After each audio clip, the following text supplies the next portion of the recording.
Vangelo di Matteo, capitolo 2.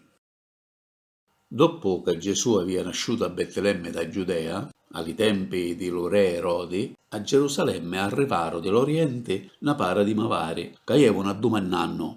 Un nega nasciò lo re di Giudei, vistomo spuntare la sostiglia e vinnomo per mettermi di nocchione. Sentendo sti parole, lo re Erode si tribuliò e cuidò tutta Gerusalemme.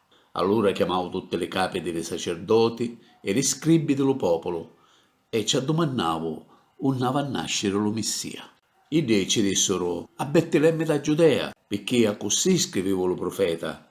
E tu, Betlemme, terra di Giuda, non sei come si dice la città più unica di Giuda, tant'è vero che di tia a nascere uno che pascerà lo mio popolo, Israele. Arrivati a sto punto, a moccione di tutti, Erode chiamò i mavari e si fece dire precisamente quando aveva comparato la stella. Li mannavo perciò a Betlemme, a raccomandanoci, iti e cercati a tutte banne lo piccerino. Quando lo trovate, facetemelo sapere, a così magari io mi metto di nocchione. Dopo che avevano ascoltato le parole dello re, i mavari partero. All'improvviso la stella che avevano visto spuntare addezzavo davanti ad essi e si fermavo sopra lo posto onde si trovava lo picceretto. Vedendo la stella, gli erano contenti, si rallegravano. Quando trasero dalla casa, videro lo picceretto con sua madre, Maria, e si misero di nocchione. Dopo rapeno i suoi tesori e ci offrono per reale oro, incenso e mirra.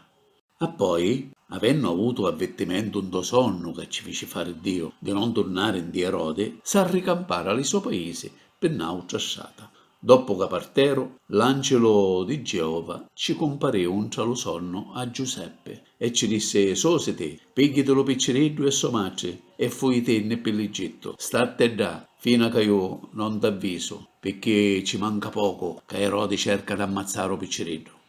Giuseppe allora s'arrosvigliò, era ancora notte, pigliò lo piccereddo e sua madre e addrezzò per l'Egitto.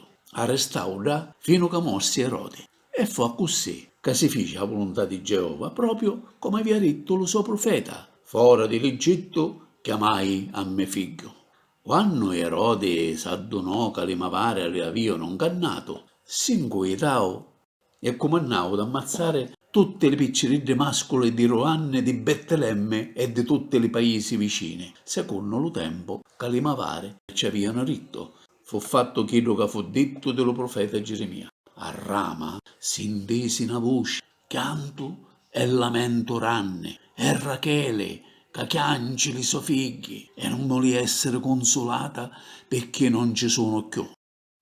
Dopo che Erode aveva morto, l'angelo di Geova ci comparì un lo sonno a Giuseppe dall'Egitto e ci disse: Arrosvegliate, sosite, piglialo piccirilli e somaci e tornatene in tuo paese di Israele, perché chi che volevano ammazzare lo piccirillo, ma sono tutti.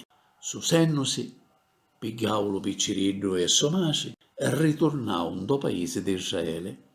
Avendo un diso che da Giudea aveva diventato re Archelao o posto di suo pace Erode, si scandava di irici. Avvertito di un altro sogno che ci fece fare Dio, s'arritirava da zona da Galilea.